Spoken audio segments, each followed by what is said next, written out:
사도신경으로 우리들의 신앙을 고백하겠습니다.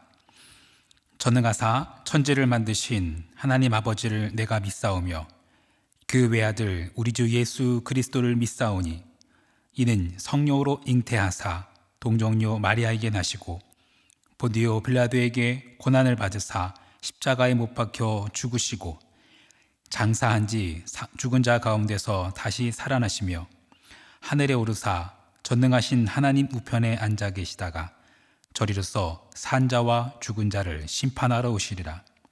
성령을 믿사오며 거룩한 공회와 성도가 서로 교통하는 것과 죄를 사하여 주시는 것과 몸이 다시 사는 것과 영원히 사는 것을 믿사옵나이다. 아멘.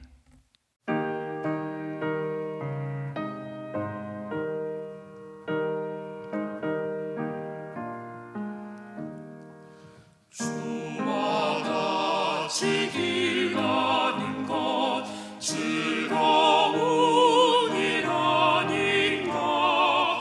우리 주님 걸어가신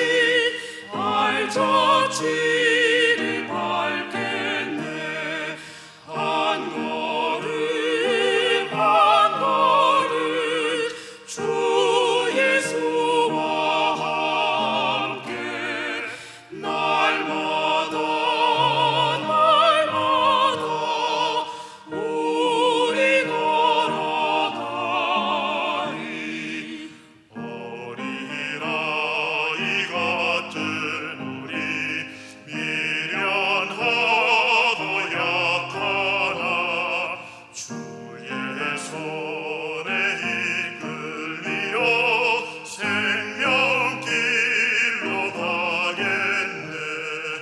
한 걸음 한 걸음 주 예수와 함께 날마다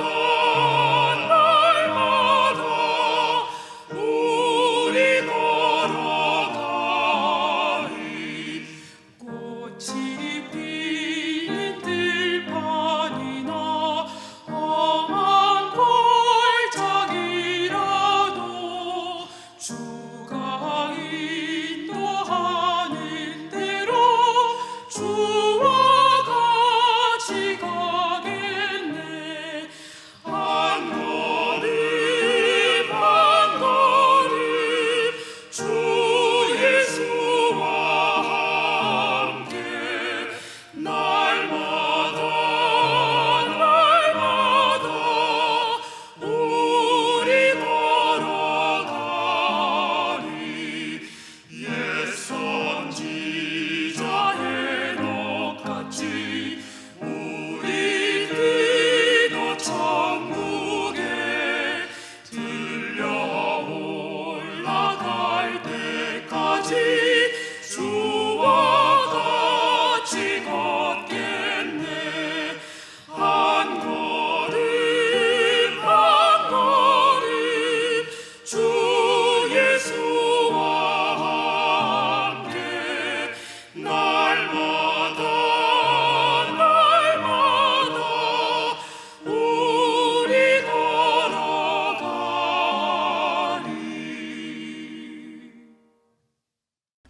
하나님의 말씀 누가복음 11장 14절로 26절 말씀입니다. 누가복음 11장 14절로 26절 말씀. 예수께서 한 말 못하게 하는 귀신을 쫓아내시니 귀신이 나가매 말 못하는 사람이 말하는지라 무리들이 놀랍게 여겼으나 그 중에 더러는 말하기를 그가 귀신의 왕 바알세불을 힘입어 귀신을 쫓아낸다 하고 또 더러는 예수를 시험하여 하늘로부터 오는 표적을 구하니 예수께서 그들의 생각을 아시고 이르시되 스스로 분쟁하는 나라마다 황폐하여지며 스스로 분쟁하는 집은 무너지느니라. 너희 말이 내가 바알세불을 힘입어 귀신을 쫓아낸다 하니 만일 사탄이 스스로 분쟁하면 그의 나라가 어떻게 서겠느냐. 내가 바알세불을 힘입어 귀신을 쫓아내면 너희 아들들은 누구를 힘입어 쫓아내느냐. 그러므로 그들이 너희 재판관이 되리라. 그러나 내가 만일 하나님의 손을 힘입어 귀신을 쫓아낸다면 하나님의 나라가 이미 너희에게 임하였느니라. 강한 자가 무장을 하고 자기 집을 지킬 때에는 그 소유가 안전하되 더 강한 자가 와서 그를 굴복시킬 때에는 그가 믿던 무장을 빼앗고 그의 재물을 나누느니라. 나와 함께하지 아니하는 자는 나를 반대하는 자요 나와 함께 모으지 아니하는 자는 해치는 자니라.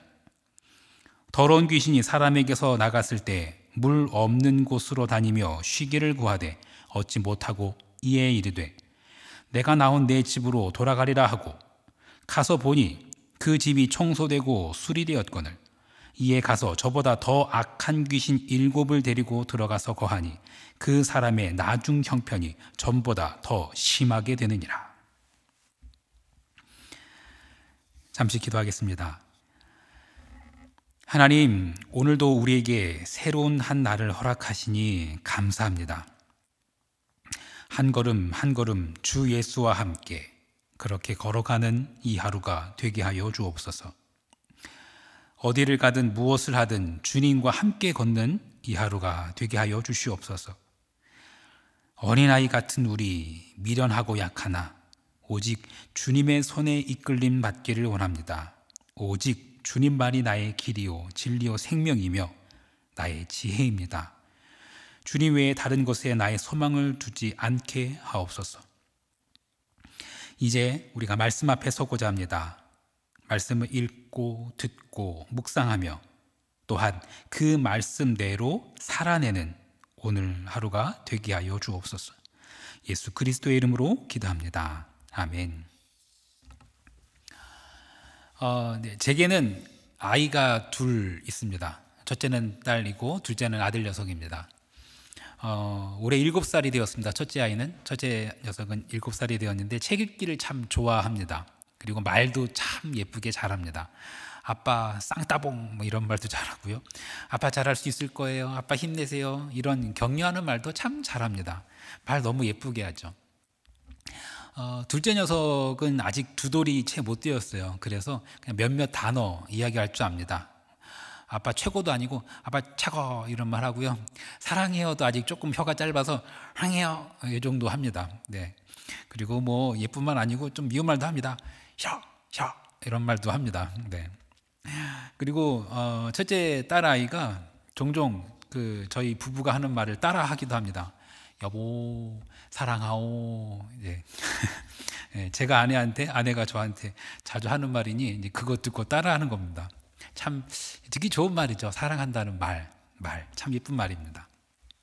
그런데 그런 말을 들을 수 없다면 제 아이가 또는 제 아내가 그런 말을 해주지 못한다면, 사랑하는 가족에게 사랑한다는 말을 듣지 못한다면, 여보, 아빠 이런 말을 들을 수 없다면 참 가슴 먹먹하죠.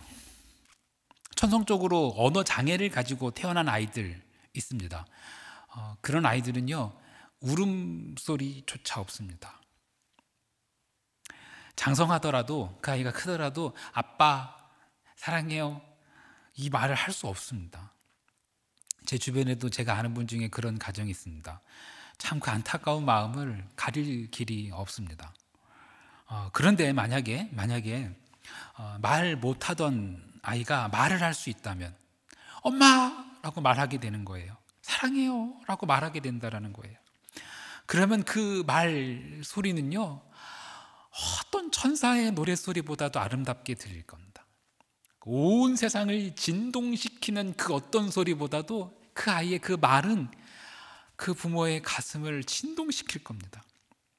그 감동을 어떻게 다 표현할 수 있겠습니까? 온 동네에 돌아다니며 외칠 겁니다. 내 아이가 말을 했다고, 나한테 아빠라고 했다고, 나한테 사랑한다고 말한다고 너무 좋아할 거예요. 그 감격을 뭘로 다 표현할 수 있겠습니까? 아빠라는 소리를 듣게 됐으니, 사랑한다는 말을 듣게 됐으니 그냥 그게 바로 천국입니다. 하나님 나라는 이미 그곳에 막 임한 겁니다. 너무너무 축하할 일이겠죠? 그런데 이 상황에서 옆에서 이상한 소리가 하나 들립니다. 이 기쁨 벅찬 이 순간에, 감격이 넘치는 이 순간에 저쪽에서 이상한 소리가 들립니다. 무슨 말이냐면요, 저거 귀신이 한 짓이야, 귀신이 한 짓. 갑자기 분위기 싸해지죠. 아니, 말 못하던 이 아이가 말을 하게 됐는데 어떻게 이상한 걸 보고서 귀신이 한 짓이라고 말을 합니까? 그런데 그게 바로 오늘 우리가 읽은 본문의 상황입니다. 누가복음 11장 14절과 15절을 제가 읽어드리죠. 예수께서 한 말 못하게 하는 귀신을 쫓아내시니 귀신이 나가매 말 못하는 사람이 말하는지라. 무리들이 놀랍게 여겼으나 그 중에 더러는 말하기를 그가 귀신의 왕 바알세불을 힘입어 귀신을 쫓아낸다 하고. 진짜 세상에 이런 사람이 있을까 싶은데 있습니다. 말 못하는 자가 말하게 되었어요. 심지어 죽은 자가 살아나고 가난한 자들에게 복음이 전파되어도, 아무리 그런 일이 벌어져도, 천국잔치가 벌어져도 하나님을 찬양하기는커녕 그것을 보고서 귀신의 역사라고 치부하는 이들이 있습니다. 그런 자들이 있어요. 오늘 본문의 초점은요, 이 사람들에 대한 것입니다. 예수님께서 귀신을 쫓아내고 그리고 말 못하는 이가 말을 하게 된 그 치유의 기적, 그 기적 자체에 있지 않고 그 기적에 대한 사람들의 반응에 초점이 있습니다. 그리고 그 반응에 대한 결과는 아주 중요하고도 다소 무거운 주제를 담고 있습니다. 일단 오늘 그 등장인물을 좀 살펴보겠습니다. 누가복음은 이 등장인물에 대해서 분명하게 기록하고 있지는 않습니다.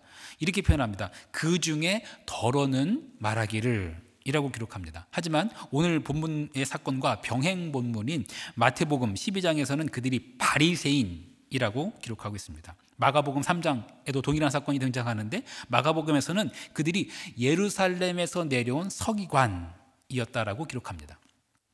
서기관 그리고 바리새인, 그들은 사회적으로 종교적으로 권위자들이었습니다. 기득권자들이었죠. 그런데 예수님께서 오신 이후 예수님의 등장과 함께 그들의 권위는 추락했고 그들의 지위는 흔들렸습니다. 예수님의 등장과 함께 서기관과 바리새인들은 자신들의 위치가 불안해졌습니다. 그들은 예수님을 향한 분노와 시기가 가득했습니다. 하나님의 역사가 일어났지만, 하나님의 나라가 이미 임했지만 그들은 인정하고 싶지 않았습니다. 모두가 예수님을 다윗의 자손 메시아라고 외치며 예수님을 따랐지만 서기관과 바리새인들, 그들은 결코 예수님의 편에 서고 싶지 않았습니다. 그들에겐 자신들이 이미 누리고 있는 지위와 특권, 그것이 더 중요했습니다. 사회와 종교의 지도자를 자처하던 그들은 결국 하나님의 나라, 그 잔치가 벌어졌음에도 불구하고 그것을 귀신이 한 짓이라고 능멸하고 있습니다. 오늘날은 어떤가요? 내가 지키고 있던 권리, 그것을 조금이라도 흔들려고 하거나 내가 지키고 있던 신념이나 철학, 그것과 다르면 어떤 역사가 벌어져도, 가난한 자에게 복음이 전파되어지고 병든 자가 치유를 받아도 그것을 귀신의 역사로 치부하는 일, 오늘 사회는 없던가요? 반대 예를 들어볼까요? 성경적으로도 신학적으로도 분명히 거짓을 선포하고 있는데도 그가 나의 사성과 나의 인연과 같다는 이유로 오직 그 사람을 참된 선지자라고 말하는 일, 오늘은 없던가요? 예수님께서 그 시대에 서기관과 바리새인들에게 하신 말씀을 우리는 기억해야 합니다. 화 있을진저. 서기관과 바리새인들, 그들은 귀신이 쫓겨나고 말 못하는 이가 말하게 되었음에도 불구하고 그것이 귀신의 왕 바알세불을 힘입어 한 일이라고 말합니다. 바알세불은 성경에서 거의 등장하지 않습니다. 구약에 딱 한 번, 그리고 신약에서 딱 한 번 등장합니다.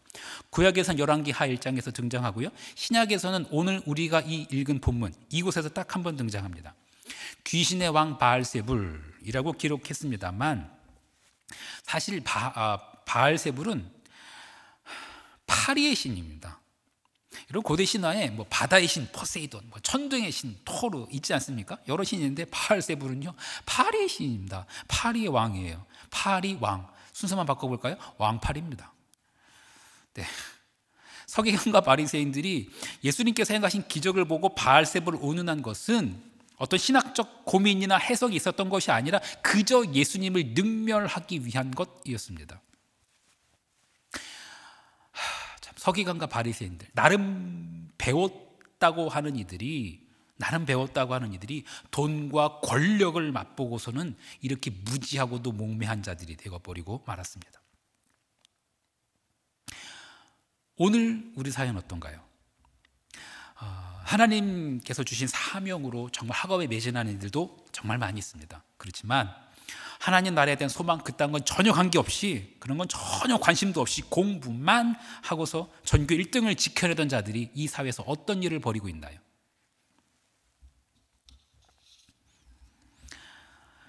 우리가 배운 지식은 우리의 것이 아니며 우리가 가지고 있는 재물은 우리의 것이 아니고 주님이 주신 것입니다. 그리고 그 주님께서는 가장 작은 자에게 한 것이 콘대에게 한 것이다 라고 말씀하셨습니다.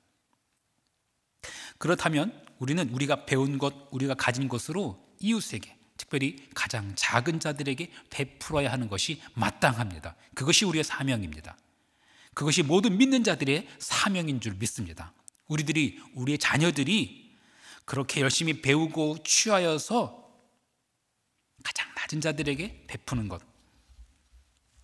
그런 하나님의 백성 되어지기를 간절히 축복합니다.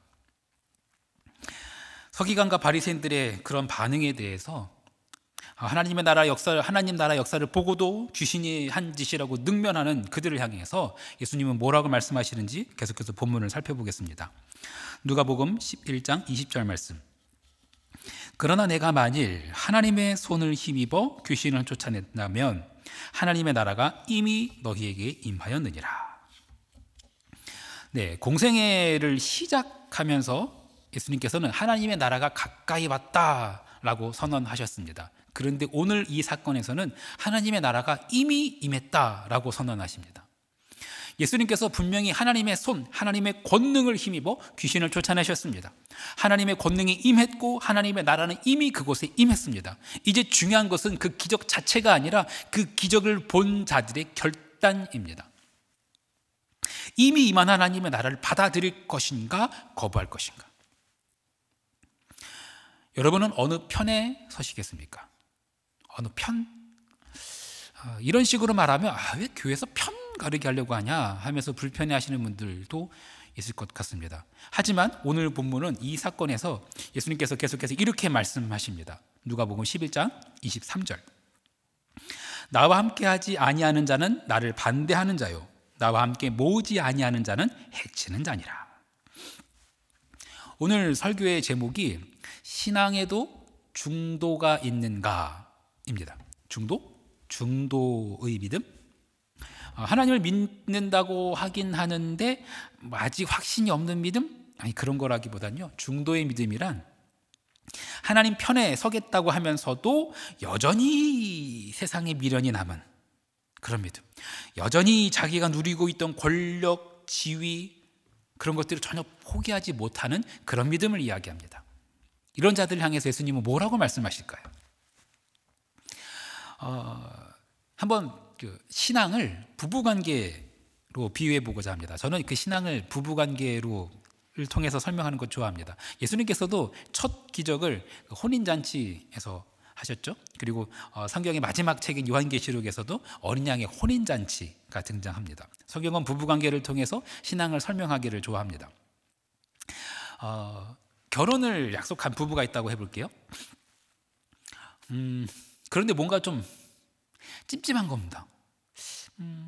나는 이 사람에게 내 인생을 걸었는데 이 사람은 나한테 온 마음을 쏟고 있지 않는 것 같아요. 그래서 좀 찜찜합니다. 아이고, 자꾸 다른 사람한테 눈 돌리는 것 같고 다른 사람을 만나는 것도 같아요. 찜찜해요.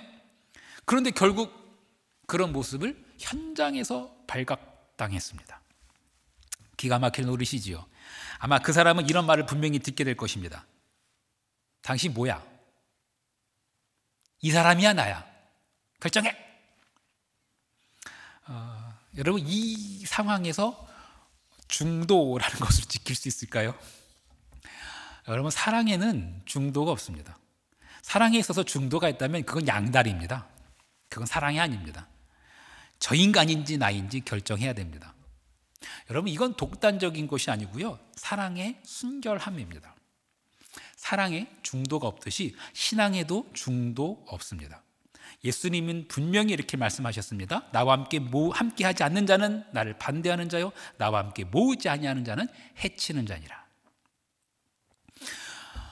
오늘 본문의 초점이 예수님께서 귀신을 쫓아내고 말 못한 일을 말하게 하신 그 기적 자체에 있지 않고 그 기적에 대한 반응에 있다고 말씀드렸습니다. 그리고 결과는 아주 중요하고도 다소 무거운 주제를 담고 있다고도 말씀드렸습니다. 누가복음의 이 사건은 마태복음과 마가복음에도 등장한다고 말씀드렸는데요, 마태복음에서는 이 사건에 대해서 아주 심각한 말씀을 덧붙입니다.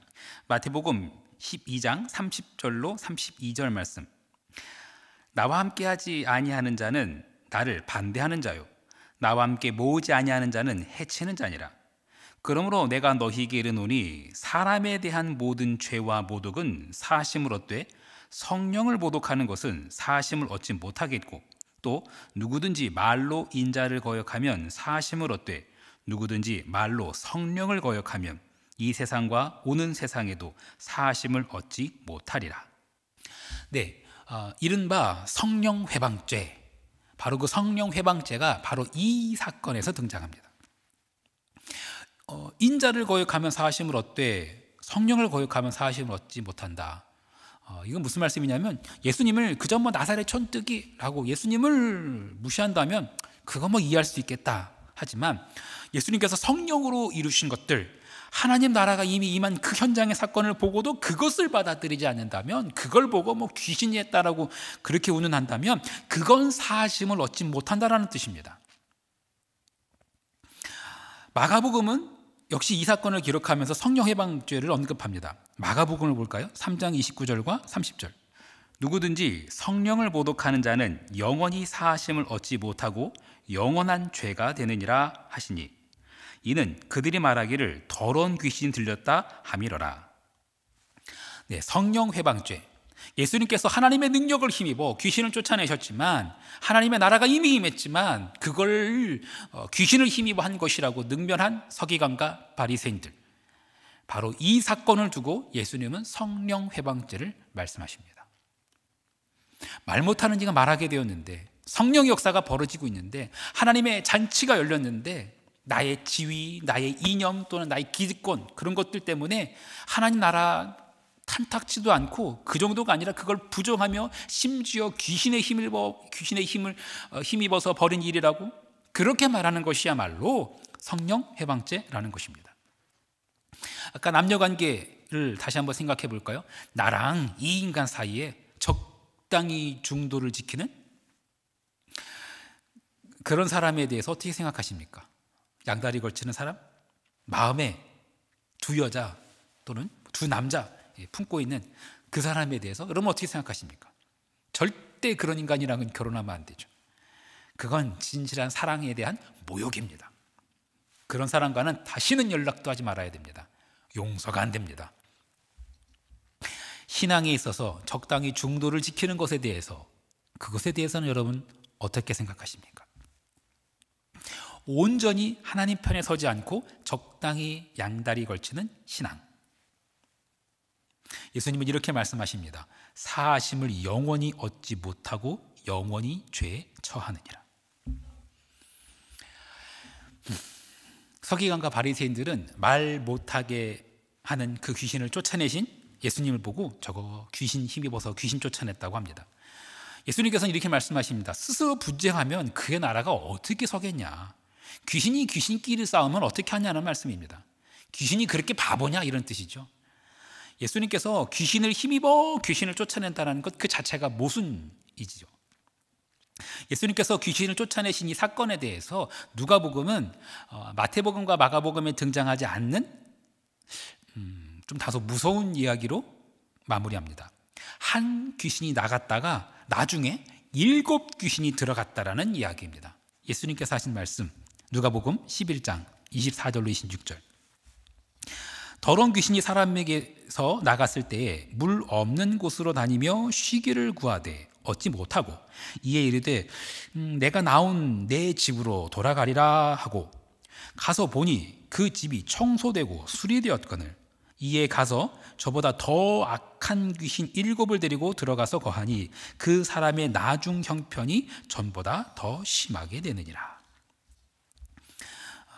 예수님께서는 나와 함께하지 않는 자는 나를 반대하는 자이며 나와 함께 모으지 않는 자는 해치는 자다라고 선언하셨습니다. 다소 좀 과격하게 여겨질 수도 있는 이 표현을 하신 후에 예수님은 성령 회방죄는 사심이 없다라고 아예 못을 박으십니다. 그리고 누가복음은 예수님께서 귀신을 쫓아내신 이 사건에 대해서 다시 귀신의 이야기로 마무리를 하십니다. 한 귀신이 나갔는데 물 없는 곳, 메마른 곳을 찾아다니다가 못 찾고 다시 와서 보니 예전에 그 사람, 그 집이 깨끗이 치워지고 비어있는 거예요. 옳거니 하고서는 자기보다 더 악한 귀신 7가지 데리고 왔다라는 이야기입니다. 사람의 마음이란 비우면 비워질까요? 깨끗하고 맑아질까요? 이것도 아니고 저것도 아니고 아무것도 두지 않고 깨끗이 비우면 비워질까요? 네, 물론 비우는 과정이 필요합니다. 육신의 정욕, 안목의 정욕, 이생의 자랑 이런 것들 치워버려야 합니다. 하지만 비우는 것과 함께 반드시 채워져야 합니다. 악한 것들을 비우는 것보다 중요한 것이 선한 것으로 채우는 것입니다. 아니, 악한 것을 비울 필요도 없이 선한 것으로 채우기만 해도 악은 물러갑니다. 마치 빛을 비추이면 어둠이 물러가는 것과 같습니다. 사랑하는 성도 여러분, 여러분의 마음은 어떻습니까? 예수님으로 채워져 있습니까? 성령 회방하는 것은 다른 것이 아닙니다. 하나님을 막 욕하고 저주하는 것, 그런 것도 성령 회방죄 그 중에 하나이겠습니다만, 하나님의 나라를, 이미 임한 하나님의 나라를 영접하지 않고 그것이 성령의 역사임에도 불구하고 그것을 부정하는 것, 그것이 바로 성령 회방죄입니다. 마치 이런 것과 같습니다. 부모가 그 자녀를 품으려고 하는데 싫다고 거절하면 그 아이를 억지로 품을 수는 없죠. 예수님도 그와 같이 인격적이신 분이십니다. 예수님이 우리를 품지 않으시는 것이 아니라 품지 못하십니다. 사시지 않는 것이 아니라 사실 수가 없습니다. 오늘 예수님께서는 우리에게도 물으십니다. 어느 편에 설 것이냐고. 중도는 없습니다. 예수님 편에 서는, 오롯이 예수님과 함께하는 오늘의 삶이 되기를 간절히 축복합니다. 주기도문 하시겠습니다. 하늘에 계신 우리 아버지여, 이름이 거룩히 여김을 받으시오며 나라가 임하시오며 뜻이 하늘에서 이루어진 것 같이 땅에서도 이루어지이다. 오늘 우리에게 일용할 양식을 주시옵고 우리가 우리에게 죄 지은 자를 사하여 준 것 같이 우리 죄를 사하여 주시옵고 우리를 시험에 들게 하지 마시옵고 다만 악에서 구하시옵소서. 나라와 권세와 영광이 아버지께 영원히 있사옵나이다. 아멘.